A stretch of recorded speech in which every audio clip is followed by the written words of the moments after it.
Muito bom dia a todos. É mais do que uma alegria estar aqui em Sergipe, nesse Congresso Internacional em Defesa da Vida, mas é uma grande honra. Eu acho que para os sergipanos mais ainda, né? Poder sediar um evento como esse, nessa magnitude, e que nós, como parlamentares, no caso eu, como deputada federal, vocês, muitos membros, integrantes da sociedade civil, todos para dizer não à cultura da morte. Obrigada. Todos para dizer não à cultura da morte. Claro que, antes de mais nada, eu gostaria de reforçar alguns pontos. A vida é um valor inegociável, que está garantido na Constituição Federal, é cláusula pétrea na nossa Constituição Federal, e nós falaremos aqui apenas do óbvio. E o óbvio que precisa ser dito e reforçado, porque infelizmente nós temos presenciado, nós temos visto investidas contra a vida humana, do mais frágil dos seres, que é o nascituro, que é o bebê no ventre de uma mulher. A nossa proposta aqui é tratar especificamente do ativismo judicial. Mas antes de entrar detidamente neste tema, que me compete, eu vou rapidamente fazer uma recapitulação que acredito que muitos, com riqueza de detalhes, já devem ter feito ao longo do evento. Eu vou ficar aqui, você se importa? Tranquilo, né? Aborto, tema para o Legislativo. Primeira coisa, eu gostaria de diferenciar ideologia de verdade. Por quê? Porque muitos tentam imputar como se o aborto, ou melhor, como se a vida, a defesa da vida contra o aborto, fosse algo relacionado a uma questão ideológica. E não é verdade. A ideologia, ela é a produção da verdade. Então, geralmente, uma ideologia ela pode servir a um relativismo, a uma ditadura do relativismo. Porque se cada um produz a sua verdade, nós temos, entre aspas, várias verdades, o que daria ensejo a relativismos. Então, a ideologia é isso, é a produção da própria verdade. E a vida não é a produção de uma verdade. A vida é uma decorrência do direito natural. Não é uma questão ideológica necessariamente. Ela não é nem uma questão de bioética, é uma questão de direito natural, decorrência do direito natural. Então, é uma verdade, a única verdade que existe. Aqui eu gosto de também citar 3 verdades que são tidas como inconvenientes, mas são verdades. A primeira delas, que a vida começa na concepção. Se a vida começa na concepção, evidentemente não precisa ser preservada, salvaguardada. E agora, quem disse a nós que a vida começa na concepção? Isso é uma evidência científica. A ciência nos serve. A ciência está dizendo, atestando que a vida começa na concepção. Agora, digamos que houvesse dúvida quanto a isso. Digamos que nós não soubéssemos, não pudéssemos saber quando que a vida começa. Digamos que aqui tivéssemos pessoas que dissessem: não, Cris, a vida não começa na concepção, começa na nidação. Não, Cris, não começa na nidação nem na concepção. Começa quando começa a ser desenvolvido, enfim, na 12ª semana da gestação, enfim. Se houvesse dúvida, será que seria permitido a nós o direito de matar? Porque aborto é um assassinato. Será que seria garantido, permitido o direito de tirar a vida de alguém? Aí eu pergunto a vocês, se você tivesse dúvida sobre a inocência de uma pessoa, você imputaria a ela uma pena? Existe um instituto dentro do direito penal que se chama indúbio pro réu. O que significa? É um princípio dentro do direito penal. Significa dizer que, se você está na dúvida quanto à inocência de uma pessoa, você não tem como imputar a ela uma pena. Mas por que então nós imputamos e sentenciamos à morte o inocente? Um bebê no ventre da mãe. Se existe dúvida, até mesmo do marco inicial da vida, não deveria matar. Deveríamos preservar a vida. Eu falei em caso hipotético, em uma hipótese. Porque se existe o indúbio pro réu, também deveria existir o indúbio pro nascituro. Mas a ciência já nos socorre dizendo que a vida começa na concepção. Isso, se é uma evidência científica, se a ciência está atestando, qualquer momento pós-concepção que se tire a vida de alguém, se comete o quê? Um homicídio.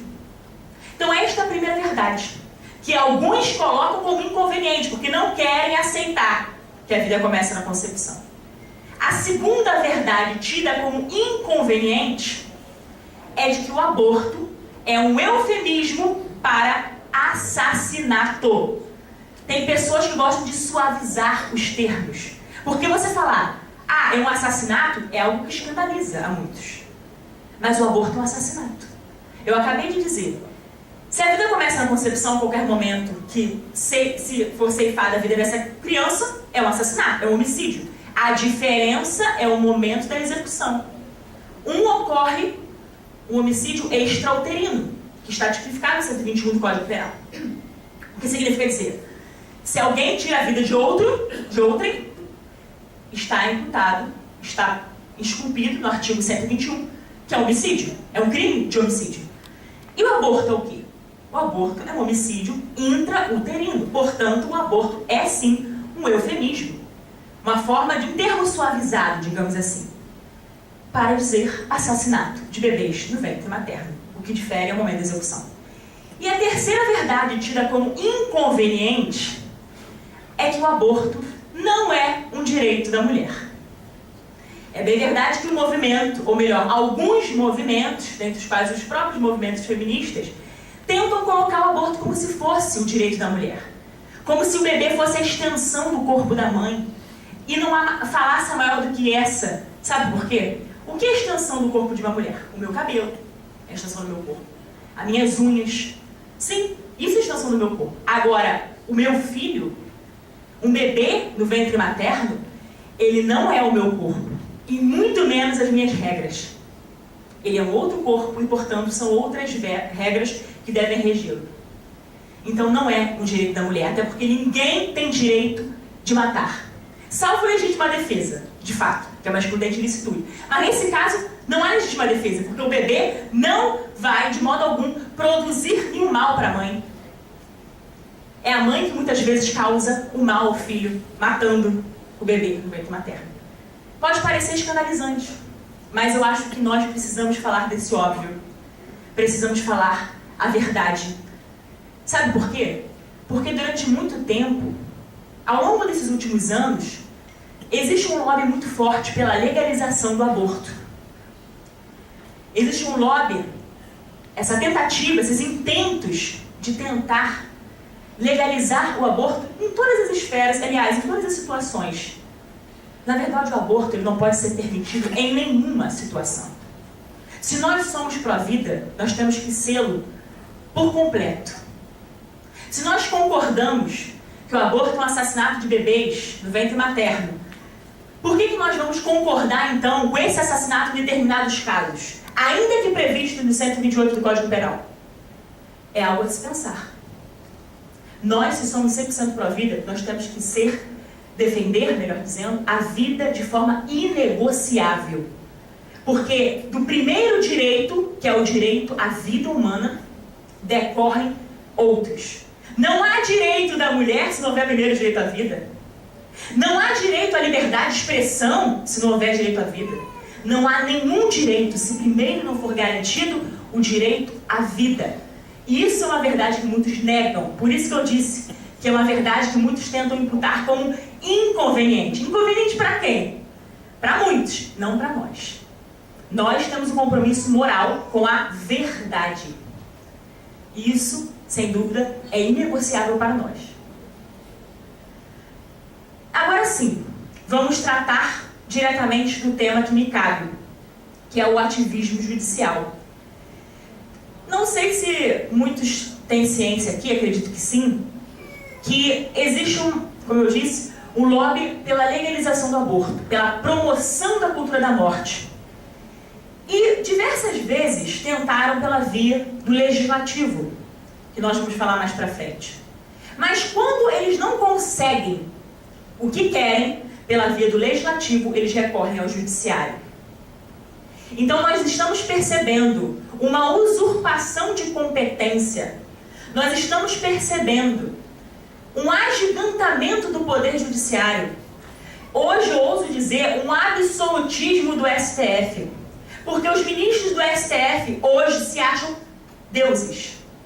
Acham que são reis, que podem fazer o que querem, que estão acima da lei, estão acima da Constituição Federal, e eles que deveriam ser os guardiões da Constituição Federal. Isso tudo foi um caminho trilhado em prol da promoção da cultura da morte, que a quem serve, né? Esse lobby da legalização, eles que buscaram este caminho. E nós vamos agora ver ponto a ponto desse ativismo judicial. Eu vou fazer um breve histórico sobre o ativismo judicial no Brasil, para vocês perceberem que toda semelhança não é mera coincidência com o que está acontecendo hoje. Que tudo foi muito bem pensado, orquestrado por aqueles que desejam a promoção da cultura da morte no nosso país. Viram outros países da Europa, até da América Latina, como o Uruguai, por exemplo. Muitos viram a legalização chegando a esses países e quiseram trazê-lo para o Brasil, a cultura da morte. Só que hoje nós, enquanto brasileiros, o povo brasileiro, ele é majoritariamente contra o aborto. Então eles têm encontrado resistência. Por isso que eles fogem do parlamento. Porque o que é o parlamento? O parlamento nada mais é do que a representação da vontade popular. O parlamento representa a vontade da maioria do povo brasileiro. O parlamento é a expressão da democracia, o reflexo da democracia. Eu, como deputado federal, eu represento o povo brasileiro. O Senado Federal, eles representam o quê? O Senado Federal representa o quê? Os estados da federação. Portanto, o Congresso Nacional representa, sim, o povo brasileiro, a nação brasileira. Então, se o povo brasileiro é contrário ao aborto, evidentemente, os parlamentares vão seguir, ou pelo menos deveriam seguir, aquilo que o povo deseja, ou seja, contrário ao aborto. Mas como eles perdem no parlamento, eles vão para o judiciário. E daí nasce o ativismo judicial. É um protagonismo exacerbado por parte do Poder Judiciário que arroga para si essas responsabilidades. Muitos dizem, o Poder Judiciário age mediante provocação. Sim, geralmente para o STF, enfim, para o Poder Judiciário, vamos dizer, agir, deve haver algum tipo de ação para que ele decida sobre a determinada ação.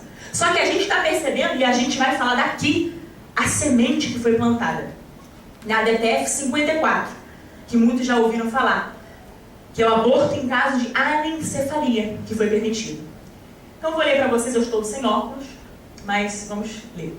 A DPF 54 é julgada procedente pelo ministro Gilmar Mendes. O ministro Gilmar Mendes foi o 7º a votar pela procedência da arguição de cumprimento de preceito fundamental, a DPF 54, em análise pelo plenário do Supremo Tribunal Federal. Ele considerou a interrupção da gravidez do feto anencéfalo como hipótese de aborto, mas entende que essa situação está compreendida como causa de excludente de licitude, já prevista no Código Penal, por ser comprovado que a gestação de feto anencéfalo é perigosa à saúde da gestante. Vejam, eu citei, por isso, aspas, o voto do Gilmar Mendes. Aqui nós percebemos a DPF 54, o primeiro caso, aliás, eu diria que lato sensu, de forma ampla, o aborto é uma eugenia. É quando a gente escolhe quem vai nascer e quem vai morrer. Mas aqui é a expressão máxima da eugenia. Porque não querem que os bebês que possam ter algum tipo de má formação, eles tenham direito à vida. Vocês lembram qual foi, na história do mundo, aquele que foi mais eugenista? Quando a gente fala de eugenia, a gente lembra de quê? Me ajudem. Hitler, nazismo. Pois é. Por quê? Porque ele queria uma raça ariana, uma raça pura. Ele queria a purificação da sua raça. Ele queria a superioridade da sua raça. A eugenia é isso. Então, aqueles que eram, por exemplo, com deficientes físicos, ciganos, homossexuais, ele não queria, porque não era bem-vindo para Hitler. Isso é a história do mundo. História geral. Então, Hitler era um eugenista. Agora, vocês conseguem ver alguma diferença para isso?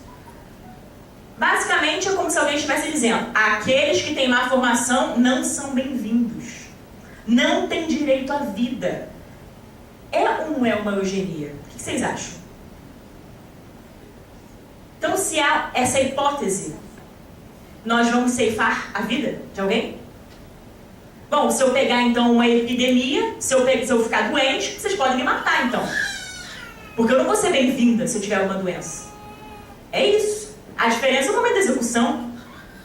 Mas o efeito é o mesmo, a morte. A eugenia é isso. Então, na DPF 54, nós vimos essa expressão. E os ministros do STF já estavam preparando o terreno. Antes de entrar no habeas corpus, eu gostaria apenas de mencionar que, por diversas vezes, nós percebemos os ministros do STF, ao proferir seus votos, relativizando aquilo que diz a própria Carta Magna. Como eu disse no início, eles não deveriam ser os guardiões, os garantidores da aplicabilidade da Constituição Federal? Eles deveriam ser os primeiros a observar a Constituição Federal, os tratados internacionais dos quais o Brasil é signatário? Por que então eles relativizam o direito mais importante, que é o direito à vida? Por quê? A gente precisa refletir sobre isso. A gente precisa saber enfrentar isso. Porque o que a gente está vendo no nosso Brasil é uma grave crise, principalmente por conta destes ministros, que não hesitam em promover a cultura da morte e fazem isso através dos seus votos, preparando esse terreno, como nós vimos na DPF 54, que foi o primeiro, mas depois nós vamos prosseguir e vamos ver como que esses intentos eles têm sido potencializados. Qual é o objetivo? Para quê? O que eles desejam?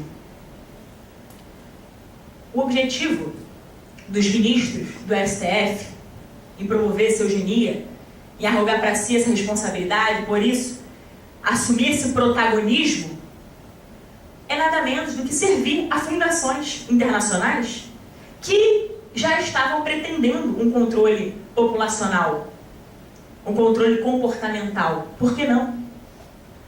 Então nós precisamos falar.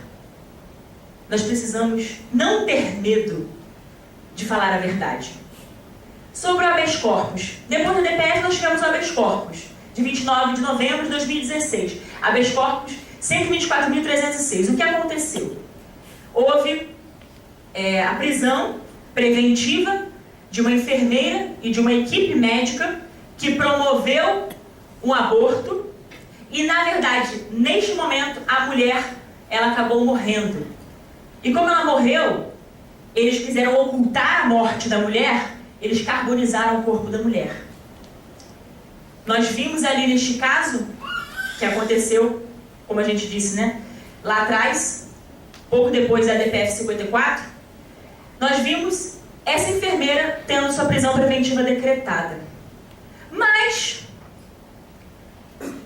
os ministros do STF, precisamente o ministro Barroso, ele proferiu um voto que foi determinante para conceder a ordem a esse habeas corpus 124.306. O que ele fez? Ele revogou a prisão preventiva destas pessoas que estiveram envoltas nesse crime. Exatamente. Mas qual foi o argumento utilizado, qual foi o argumento manejado pelo Barroso para decretar, então, para revogar a prisão preventiva? Sendo que ocasionou a própria morte da mulher, por um erro que aconteceu. Mas ocasionou a morte da mulher. E foi um caso de aborto. Simplesmente ele disse que não havia crime, porque até o primeiro trimestre de gestação não há vida. Gente, vou pedir licença, mas eu vou mostrar para vocês o que é um bebê até o primeiro trimestre de gestação. Vocês estão conseguindo ver? Esse bebê tem 10 semanas. É a réplica de um bebê de 10 semanas, cujo pezinho dele está aqui. Quem quiser depois ver, estou aqui com um bottom, né? Que é o pé de um bebê de 10 semanas. Plenamente formado, plenamente desenvolvido. Como é que ele pode, desculpa o termo, ter a cara de pau de dizer que não há vida? A ciência já atesta que a vida começa na concepção e o bebê vai se desenvolvendo. O bebê tem um patrimônio genético próprio. A mãe é apenas hospedeira. A mãe, na verdade, ela, claro, ela vai dar os nutrientes para o bebê através do cordão umbilical. Mas o bebê ele se desenvolve porque ele tem um patrimônio genético próprio, um DNA próprio. Então ele vai se desenvolver. Agora, dizer que no primeiro trimestre de gestação não há vida, isso é o quê? Não é uma falácia. Isso é cara de pau? Eu acho que até pouco. É uma hipocrisia? Também pouco. Pois é. Isso é uma traição à própria biologia, negar esse óbvio. Então o bebê, primeiro trimestre de gestação na minha mão. Eu vou até passar para vocês, se vocês quiserem. Vocês já receberam, né? Ótimo, maravilha. Mas podem passar para trás. Para vocês, é bom vocês pegarem, vocês verem como é que ele é plenamente desenvolvido. Agora, o Barroso ele disse que o objetivo, o motivo da revogação era que não havia vida. Vamos passar. Agora, só uma observação. Por isso que eu disse que toda semelhança não era mera coincidência. O que o Barroso estava fazendo? Quando ele proferiu esse voto, que foi determinante para decretar, ou melhor, para revogar a prisão preventiva dessa enfermeira, foi um caso bastante famoso da época. O que ele fez? Por que eu falei que ele preparou um terreno? A gente vai ver que recentemente, no STF, nós temos lá a DPF 442. E o que pretende a DPF 442? A descriminalização do aborto até a 12ª semana de gestação. Então, até o primeiro trimestre. 12ª semana de gestação, ou seja, esse bebê que vocês acabaram de ver. Então, o que o Barroso fez foi plantar uma semente, que depois foi, digamos assim, essa semeadura, ela foi cultivada por um partido, que eu já vou falar qual, que ingressou com a DPF 442. É ou não é ativismo judicial? A gente tem que perceber as obviedades. Por isso que eu fui insistente em dizer, não só falar da usurpação de competência, mas por isso que eu fui insistente em dizer que os ministros do STF hoje, eles parecem que agem como deuses.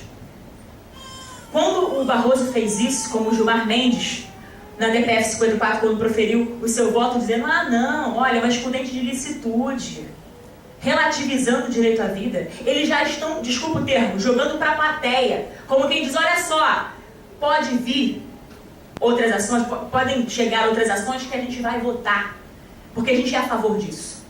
O Barroso fez praticamente isso, quando ele proferiu o voto, olha, não há vida não. Porque até o primeiro, aliás, não há crime, né? Porque até o primeiro trimestre de gestação não há vida. Então ele já plantou aquela semente, que depois foi ser colhida pelo PSOL quando intentou a DPF 442. É sim o ativismo judicial. Faz parte sim desse projeto, dessa promoção da cultura da morte. Aqui, para o ministro, falando Barroso, é preciso conferir interpretação conforme a Constituição, os artigos 124 a 126 do Código Penal, que tipificam o crime de aborto para excluir do seu âmbito de incidência a interrupção voluntária da gestação efetivada no primeiro trimestre. Como o Código Penal é de 1940, anterior à Constituição de 88, e a jurisprudência do STF não admite a declaração de inconstitucionalidade da lei anterior à Constituição, o ministro Barroso entende que a hipótese é de não recepção. Como consequência, em razão da não incidência do tipo penal imputado aos pacientes e corréus à interrupção voluntária da gestação realizada nos 3 primeiros meses, há dúvida fundada sobre a própria existência do crime, o que afasta a presença de pressuposto indispensável à decretação da prisão preventiva. Concluiu. Esse é o voto do Barroso. Eu reportei uma parte, tá? Mas o voto dele é bem grande, por sinal. Agora eu vejo aqui, interrupção voluntária da gravidez. Eu particularmente, eu nem gosto desse termo. Porque o que é interromper? Quando a gente fala, eu como advogado, eu vou me permitir rapidamente fazer uma alusão. Quando a gente fala, olha, o prazo prescricional, enfim, foi interrompido. O que significa? Que ele vai recomeçar de algum lugar, do zero depois. Interrompeu naquele momento, mas depois vai recomeçar do zero. Como é que você vai recomeçar a gravidez do zero, se você mata a criança? Então até o termo é uma tentativa de suavizar o assassinato. A interrupção voluntária da gravidez, leis, assassinato. Vocês percebem que a todo momento eles tentam usar expressões para trazer menos escândalo, digamos assim. Mas é importante a gente falar o português claro. Por isso que eu disse que o aborto é um eufemismo para assassinato. A interrupção voluntária, na minha concepção, é a mesma coisa. Porque não tem como voltar do zero. Se você mata. Então são tentativas de suavizar. Apenas isso. E o Barroso, ele deixou claro no seu voto. Ele quis reabrir uma discussão, discordando do que estava lá previsto no Código Penal. Porque se ele promove, se ele procura, né, dizer que tem que revogar o 124, 126 da Constituição, ele está dizendo o seguinte: não, o aborto não pode ser considerado crime. Porque o 124 e 126 da Constituição tratam exatamente do tipo penal do aborto. Então o que ele quer é reabrir uma discussão. Por isso que eu falei, jogando para a plateia, que aí depois, mais adiante, partidos políticos ou então movimentos da sociedade, movimentos, enfim, feministas, utilizaram deste argumento já plantado por Barroso para colocar no bojo das suas ações.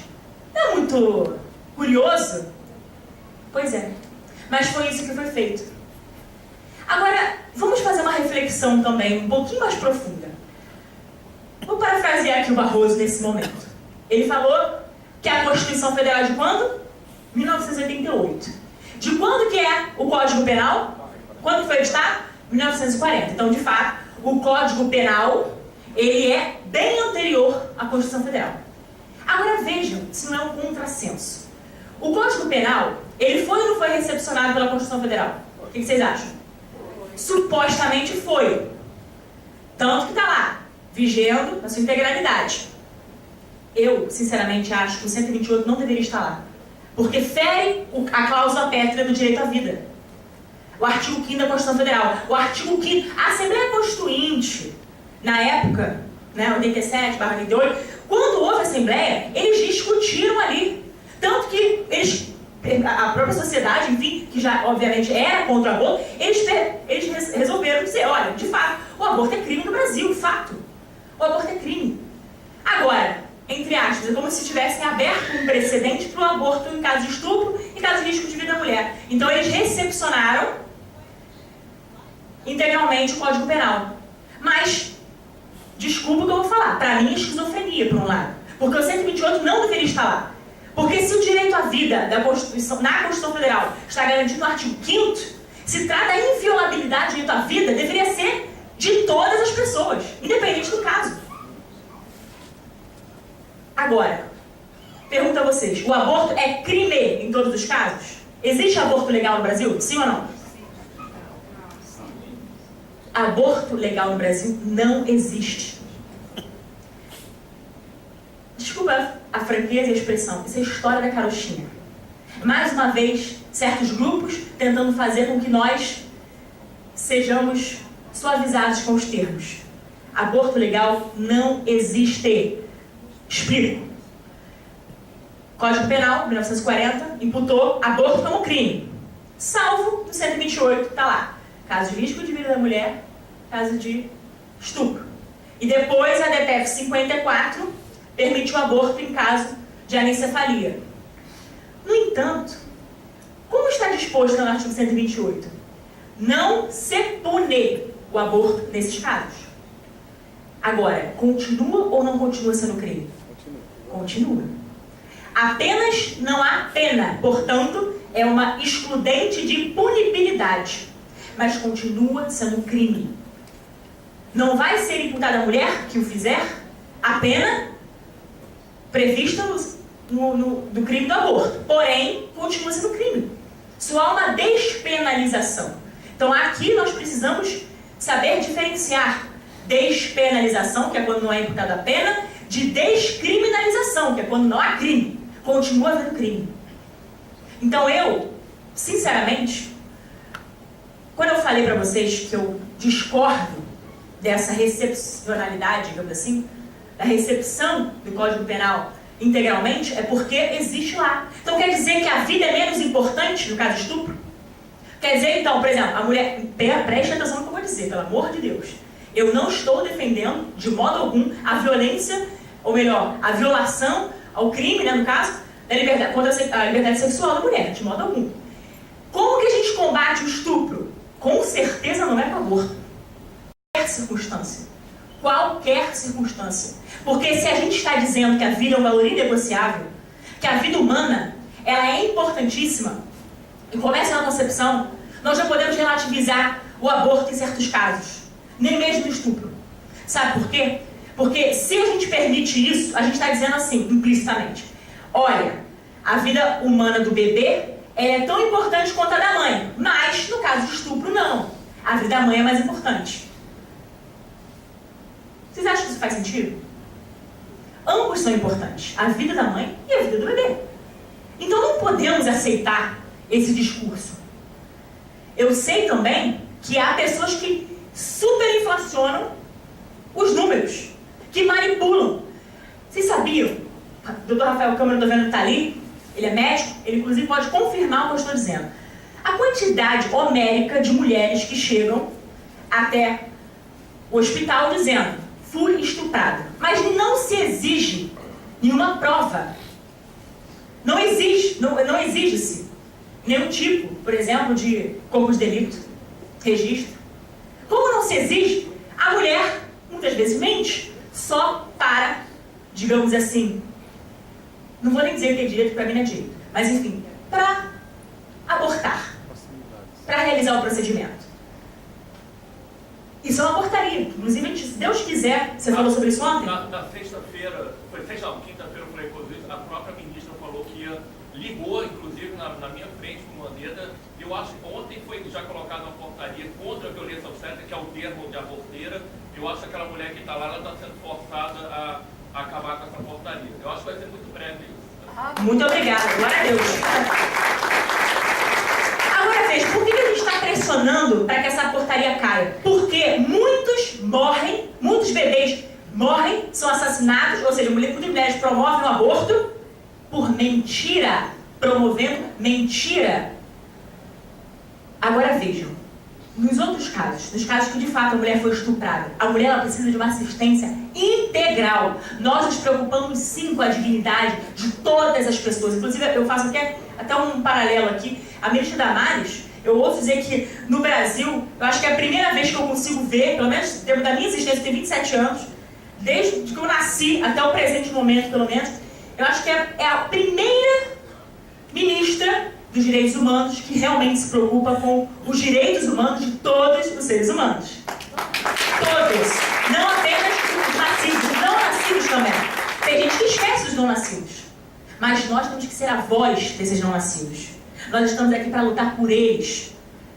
Vocês sabiam que há uma estimativa de que bilhões de bebês passaram, ou seja, foram assassinados, ou seja, muitas mulheres abortaram e impediram, ao longo disso, se a gente pegar, por exemplo, a década de 1970, 80, enfim, bilhões de bebês deixaram de nascer porque as mulheres preferiram o aborto.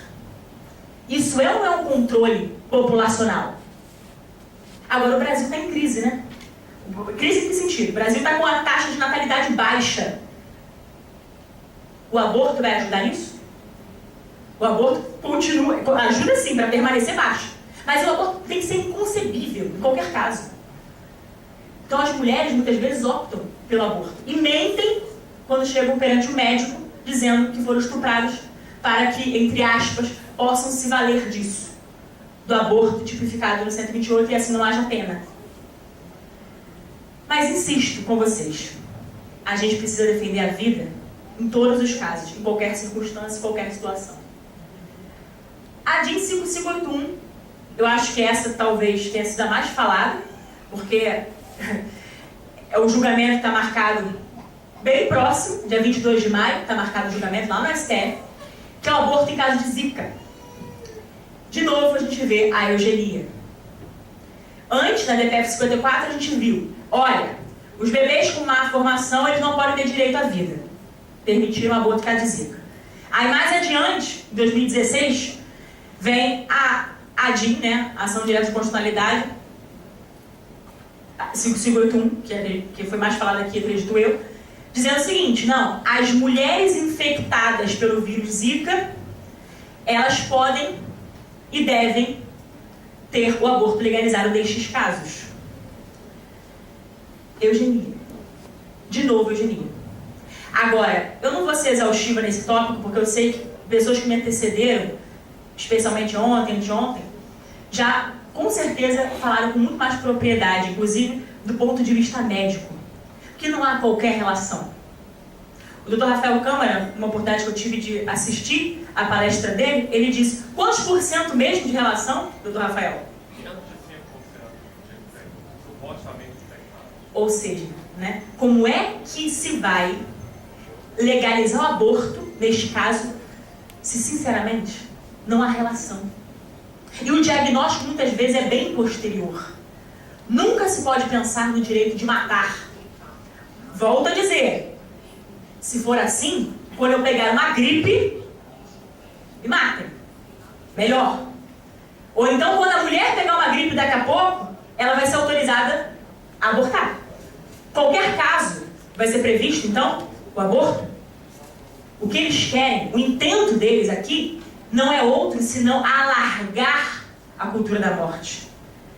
Começaram com a DPF 54, aí depois veio o Barroso proferindo aquele voto, dizendo que não há vida, aí depois vem a ADIM, depois vem a DPF 442, que o PSOL ajuizou perante o Supremo Tribunal Federal na tentativa de descriminalizar o aborto até a 12ª semana de gestação, ou seja, primeiro trimestre, alegando, o que é mais curioso, alegando o princípio da dignidade da pessoa humana da mulher. Gente, uma pergunta. Quando começa o princípio da dignidade da pessoa humana? Quando? Silêncio eloquente. Quando? Na concepção, né? Porque se há vida desde a concepção, a partir do momento que há vida, há, por sua vez, uma pessoa humana. Não tem como uma coisa ser um potencial ser. Ou ela é, ou ela não é. Principalmente um bebê. Aglomerado de célula, eu também sou aglomerado de células. Simples assim. Objetivo assim. Então a vida humana, de fato, o princípio da dignidade da pessoa humana começa ali. Na concepção. Como eu falei, evidência científica. Não há como nós dizermos que a dignidade da pessoa humana só começa quando a pessoa nasce com vida. Não, a dignidade da pessoa humana, ela começa, vou ser bem retórica aqui. Aliás, eu vou ser não só repetitiva, mas vou usar de um pleonasmo. Quando existe a pessoa humana. Não tem como uma coisa se tornar pessoa. Ela é pessoa desde o início. Simples. Então, a DPF 442, ela veio justamente como se estivesse semeando aquilo que o Barroso já tinha plantado lá atrás. Agora, eu acho que você tem meu tempo, né? Davi, você tem meu tempo? Ah, tá? Que bom. Então a gente vai até meia-noite, tá, gente? Brincadeira. Não, brincadeira. Aqui eu botei projeto sepultado no parlamento. Eu vou aqui fazer uma retrospectiva rápida. Por que eu botei riscado ali? Porque, infelizmente, este projeto do qual eu vou falar agora, ele foi ressuscitado. Ele foi desarquivado. Então, várias vezes, em diversos momentos do parlamento, nós percebemos que esse assunto do aborto volta à tona. Mas todas as vezes que nós vimos projetos de lei tramitando no parlamento que concerne ao tema aborto, todos foram sepultados. Por uma razão lógica, que eu já até falei no início, o povo brasileiro rejeita o aborto. O povo brasileiro é contra a cultura da morte. E o parlamento precisa respeitar a democracia. Por isso, todos os projetos são rejeitados no parlamento. Esse projeto, o 882, que é até de autoria do João Willis, já podem imaginar o que a gente pode esperar, né? Visava exatamente tramitar no parlamento a legalização do aborto até a 12ª semana de gestação. Só que foi sepultado no parlamento. E aí depois veio a DPF 414. Então vejam, reforça o ativismo judicial. Por quê? Perderam no parlamento e recorreram ao judiciário na tentativa de judicializar a questão. Judicializar a própria política. Por quê? Porque perderam, não aceitam perder. no respeito à democracia. Sabe o que é o nome disso? Vou dizer, ditadura das minorias. Ditadura de opinião, não aceita a opinião divergente. E a gente tem que ser adestrado a aceitar. Gente, desculpa. A causa da vida, ela é algo que transcende, ela é muito maior do que nós. Então precisa ser defendida. Nós precisamos falar por esses nascituros. Porque nós é que somos a voz deles. Então os projetos que foram sepultados, eles foram sepultados por conta exatamente do respeito ao povo brasileiro. Não só esse, eu gostaria de rememorar um muito mais grave do que esse, que era o projeto de lei 1135 de 91, no ano que eu estava nascendo, inclusive, nasci em 91. Então, o projeto de lei 1135 de 91, ele foi depois representado pelo governo Lula, do PT. Ele mesmo. Ele chegou perante a Câmara dos Deputados e apresentou esse projeto. Perante o Congresso, enfim, apresentou o projeto. O que dizia esse projeto de lei? Falava da legalização do aborto, só que não até o 3º mês de gestação. Em todos os casos. Porque ele pedia no final, muitos tentaram dizer que era até a 12ª semana de gestação. Mentira. E aqui eu posso falar com autoridade, porque eu tive a oportunidade, claro que assim, eu estava nascendo, né, gente? Então eu vi recentemente, claro. O Dr. Ives Gandra, pai da doutora Ângela Gandra, que esteve aqui com vocês, ele foi um dos combatentes que fez sepultar o PL 1135. Ele, o Dr. Paulo Leão, que foi presidente da UJUCARD, a União de Juristas Católicos, da qual sou membro, e o ex-procurador-geral da República. Os três foram um dos responsáveis, foram três pessoas importantíssimas e responsáveis por sepultar o PL 1135. E eles tiveram uma audiência pública, lá no âmbito da Câmara dos Deputados, na Comissão de Seguridade Social e Família, onde geralmente tem essas discussões, eles participaram dessa audiência pública mostrando o seguinte: o que eles querem? Qual era o objetivo da 1135? Era revogar o 124, 125, 126 da Constituição Federal. Então ia legalizar o aborto, inclusive até pouco antes de nascer. E aí, quem fez isso? O presidente Lula. Então, toda semelhança não é mera coincidência. Por isso que a gente vê esses intentos vindo do PT, do PSOL, desculpa o termo, tudo faria no mesmo saco. Porque eles não têm compromisso com a vida. Não tem. Eles querem a legalização do aborto, em qualquer fase. Mesmo com 9 meses, porque o 1135 previa isso. E quem desmascarou isso foi, como eu disse, o Dr. Ives Gandra, foi um dos responsáveis. Então a gente precisa ver como que a coisa é orquestrada. Com a graça de Deus, nós vimos esses projetos ser sepultados. O 1135, graças a Deus, não foi ressuscitado. Mas esse, o 882, foi. Sabe o que significa dizer, minha gente? Significa que nós temos que ter os olhos voltados também para o parlamento. Nós temos que observar os deputados, os parlamentares. Eu falo isso por mim em primeiro lugar. Podem observar o meu mandato. Veja se a gente está, de fato, correspondendo àquilo que o povo brasileiro de fato deseja.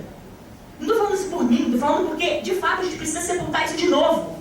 Então vira e mexe, volta e meia, os projetos em prol da cultura da morte, eles são ressuscitados no parlamento.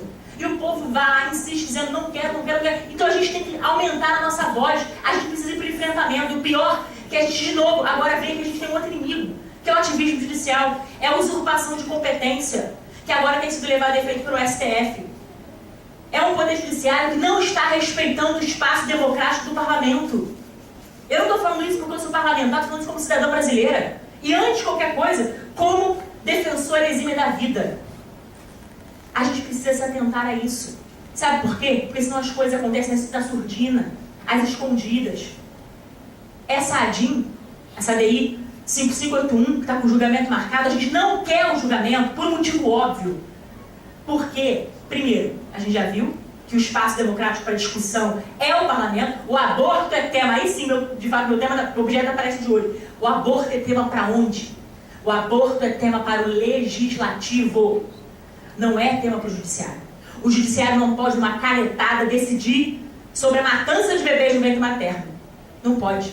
É o parlamento que discute, porque o parlamento chama a sociedade civil para o debate. Tem que chamar. E se o povo rejeita o aborto, o parlamento também tem que rejeitar. E eles não podem arranjar subterfúgios para conseguir o que eles querem. E é o que eles fazem. Por isso o ativismo judicial. Para finalizar, depois de tudo isso, a quem serve a promoção da cultura da morte? Vamos dar nomes aos bois, é mais fácil. As fundações internacionais. Essas fundações são algumas, tem várias, mas essas são algumas das fundações que injetam bilhões para a promoção da cultura da morte. E o pior, instrumentalizam grupos e pessoas na tentativa de promover a cultura da morte. Tem gente que prefere omitir esse fato, mas é um dado importante que precisa ser mencionado. Sabe por quê? Essas fundações internacionais é que querem literalmente a propagação da cultura da morte. E aqui, rapidamente, prometo que eu vou finalizar, eu gostaria apenas de lembrar dos idos de 1950, 1952 precisamente, quando a Fundação Rockefeller, através de John Rockefeller III, eles começaram a fazer o conselho populacional. Por isso que eu disse que o controle, como havia um boom demográfico, esse boom demográfico eles começaram a perceber, não, a gente precisa fazer um controle populacional. Porque senão, os Estados Unidos vai ser ameaçado, por exemplo, a sua soberania vai ser ameaçada. E aí eles começaram a injetar bilhões para fazer esse controle populacional. Na África, na Ásia, na América Latina. E assim por diante. Não vou poder me estender muito nesse assunto, mas vamos dar um salto rápido. Quando nós percebemos aqui no Brasil que, mais ou menos ali, já no governo Lula e tal, ele assumiu um compromisso, o governo Lula assumiu um compromisso de legalizar o aborto. A gente viu o PL 1135 que ele propôs, que ele apresentou, perante o Congresso Nacional. Mas ele assumiu um compromisso com a descriminalização do aborto. E mais, quando a gente vê a ONU, a gente vai lá para cima, para a ONU, através da Conferência do Cairo, 94, Conferência de Pequim, em 95, as conferências, de modo geral, da ONU, tiveram um compromisso de dizer o seguinte: houve uma reunião, um conselho chamado Glen Cove. Claro que, assim como eu disse, eu não posso me estender muito por causa do tempo, mas depois, quem tiver oportunidade, quem quiser, me coloca à disposição para colocar os dados, para apresentar as matérias. É importante todo mundo estudar esses assuntos. Mas houve uma conferência, né, uma reunião, no caso, em Glen Cove, lá em Nova York, e lá houve a pretensão de dizer o seguinte: olha, quem agora não lutar contra o aborto, simplesmente vai ser encarado como aquele que quer violar os direitos humanos. O que isso quer dizer? Que eles começaram a trabalhar pela cultura da morte de tal modo que o país que não legalizasse o aborto seria acusado de violação de direitos humanos, como se o aborto, que não era mais chamado de aborto, era chamado de direitos sexuais e reprodutivos. De novo, uma maneira de suavizar. Os direitos sexuais e reprodutivos, que deveriam ser garantidos na ótica deles. Se alguém não valorizasse os direitos sexuais e reprodutivos dentro de um país, esses deveriam ser acusados de violação de direitos humanos. Por quê? Porque, para eles, direitos sexuais e reprodutivos eram direitos humanos. Agora, contraponto. Quando começa o direito humano? Com a vida, né? E a vida começa quando? Na concepção. Então, o primeiro direito humano que deve ser salvaguardado é a vida. A vida, não há nenhum outro. E direitos sexuais e reprodutivos, como eu disse, é eufemismo para aborto. Tudo na tentativa de manipular pessoas, instrumentalizar grupos para promover a cultura da morte, para servir a estes. Fundações internacionais, ONGs feministas, ONGs abortistas. Deixa claro, abortista, promove aborto, promove a cultura da morte. E, por fim... Eita. Tá, tudo bem. Enfim, na verdade... Era só para agradecer mesmo, para botar meu contato, né? Mas vocês... Deixa eu ver. Tudo bem. Então, queridos, é isso. Eu acho que tentei, em curto espaço de tempo, falar sobre os diversos assuntos. Vocês podem perceber, eu não me furto a falar, dar nome aos bois, a gente precisa disso. Por quê? Porque, infelizmente, tentam nos ludibriar a boa fé de terceiros. Tentam seduzir com discursos, com argumentos. Pois é, mas a gente tem que estar muito bem antenado a isso tudo, porque nós somos defensores da vida. A vida, de fato, ela é inviolável, como está na Constituição Federal, no artigo 5º. O Brasil é signatário do Pacto São José da Costa Rica, que lá no seu artigo 4º deixa claro que a vida começa na concepção. Então nós temos que lutar por isso, pela garantia do direito à vida. E como o Ministério de Direitos Humanos já está muito bem fazendo, o direito de todos os seres humanos, os nascidos e os não nascidos. E que nós possamos, a plenos pulmões, defender a vida como um valor inegociável, inestimável. Os bebês esperam de nós. Os bebês, os nascituros, que ainda não tiveram oportunidade, muitas vezes são mortos pelas suas próprias mães que desejam matá-lo. Gente, nós precisamos defendê-los. E claro, quando a gente fala de dignidade da pessoa humana, a gente fala de todos, da mulher, do bebê, de cada um de nós. Então que nós sejamos esses propagadores da cultura da vida e jamais da cultura da morte. Que nós nunca relativizemos o direito mais precioso, que é o direito à vida. E aqui eu finalizo com uma frase que eu ia colocar ali, mas eu finalizo com uma frase de Santa Madre Teresa de Calcutá, que diz que não há como ter paz no mundo se o lugar mais inseguro puder ser ou for, né, o ventre de uma mulher. Se o lugar mais inseguro, se ele for o ventre da mãe, como que nós vamos clamar pela paz? Como que nós vamos imaginar que um dia teremos paz? O que chamam cultura da paz? Jamais. Porque não há paz se a gente acaba compactuando direto ou indiretamente com a cultura da morte. E aqui, de fato, para fechar, por favor, uma quebra de protocolo rápido, 100% pró-vida. 100% pró-vida é aquele que defende a vida desde a concepção até a morte natural, em todas as fases, em qualquer circunstância, e que não há precedente nenhum para a cultura da morte. Deus abençoe a todos. Obrigada.